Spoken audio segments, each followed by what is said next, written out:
We're happy to have you with us today, Tom Bryan, owner and director of Redwood Productions. Tom, how did you get into the movie industry?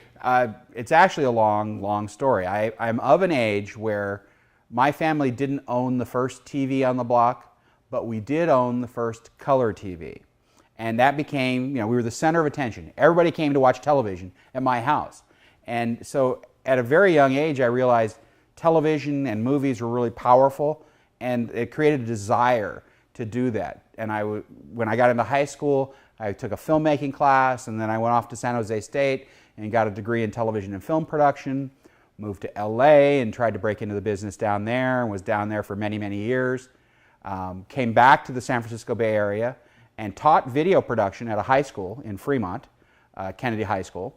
And from there then launched a production company because it had always been my dream to have my own studio, and I had finally reached a point where I had figured out how to go about doing that. Okay, so in getting into the industry today, has it changed over the years from where you first started?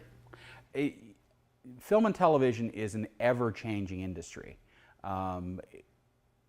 Films today, there are a lot of films that are shot in video. When I came up and I graduated from San Jose State in '85, video production was a television-only sort of workflow.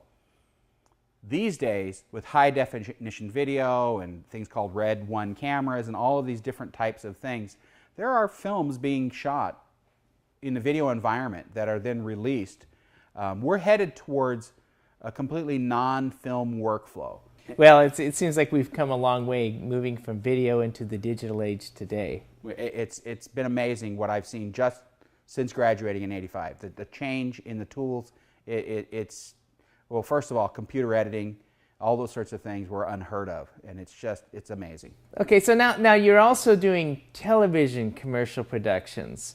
It always amazes me, you have quite a witty humor that you put together. How do you come up with the ideas for television commercials? Well, first of all, I've always been kind of funny.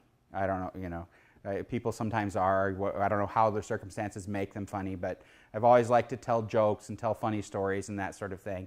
So what I do is sit and talk with a client about what's important in the message we're going to send out about your business. And then I try to look at, well, are there any humorous hooks that can get us started? The whole commercial doesn't have to be funny, but if you can start it off with something funny and draw the viewer in, then people are more likely to remember the commercial. So once I've had a conversation and I start trying to add those hooks in, they say, well, let me sleep on it.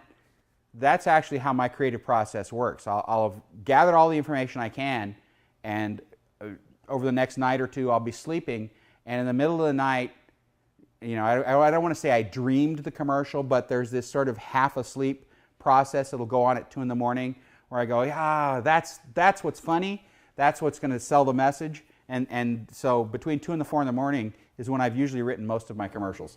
Have you ever appeared in any of your commercials? There's a bit of ham in me. I did a commercial for a company called Marvel Maids out of San Francisco, where I actually shaved my head and played the crazy biker. You could play a biker? Yeah, it's amazing. I don't know how I can pull that off, but it was basically, I had a t-shirt that said Chopper's Cheap Cleaning, and I showed up and I used my dustbuster to suck jewels and gold off of a table and laughed about it. And then the whole message then was, Marvel Maids, we're bonded, we're insured, our people are checked out, basically. So you can trust us. Don't trust all those other guys. Trust us, we're good. And actually, it worked really well. And the reason I know it worked really well is it's one of the few commercials where we got complaints from bikers. They felt like I was being offensive to the bikers. And I'm going, well, I have ridden all my life. I found it funny. I'm comfortable with it. Now, Redwood's done a lot of commercial production over the years. So for your customers who have commercials produced, how do you decide how to air them and how to promote their brand? I'm always pretty direct with my clients, and sometimes they aren't appreciative of that sense of humor. It's an old saying in advertising. When it comes to advertising, nobody knows anything. It's true. We can run the metrics. We can gather data. We can produce all of these things that say, here's your target. But at the end of the day, you also have to feel good in your gut that the data is right, that that placement is right.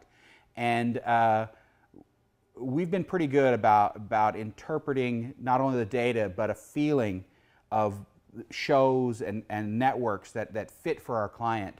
And in the end, you pull a trigger and you make a choice, and then you sort of analyze the results and tweak it a little bit, move maybe a channel or a time of day. And we've been pretty lucky to run some pretty successful campaigns. So Tom, what recommendations do you have for somebody wanting to do their own production company? With a production company is you cannot be too educated. You have to learn about running business. Otherwise, the toughest part of what I do, for me at least, is the business side, just running the business, doing all the right paperwork, all those sorts of things. So really learn that. Don't ignore that. You can be the most creative person in the world, but if you can't raise capital and you can't manage capital, you're going to go under. And you know, we've been in a pretty tough economy the last couple of years. When you're in a business like Red Wolf, where our primary target is other business people, if they're not doing well, you're not doing well. We're invested in the success of our client. And while we like to think that our advertising can make the difference, the reality is that the economy, especially 2009, put a big squeeze on many, many companies. You have to understand how to ride that out. Right now, we're in a really good place in that some of our chief competitors, they went under in 2009 and 2010. We're getting ready to move into the infomercial genre. One of the largest infomercial companies in the country went under in October of 2010. I mean, first of all, I do feel bad when people lose their business, but that creates opportunity for us because we were able to go in, analyze what they did, and learn from the mistakes they made. And so we've already signed one of the largest Harley dealerships in the West Coast that we'll be doing infomercials for later this year. And we want to go out and get some auto dealers. People are feeling mildly optimistic about the economy, and as long as that optimism is going on, then there's opportunity. Well, it sounds like you've had a lot of great success, and I wish you well for the future. Thank you. Appreciate you being here today, Tom. Thank you very much. Thank you.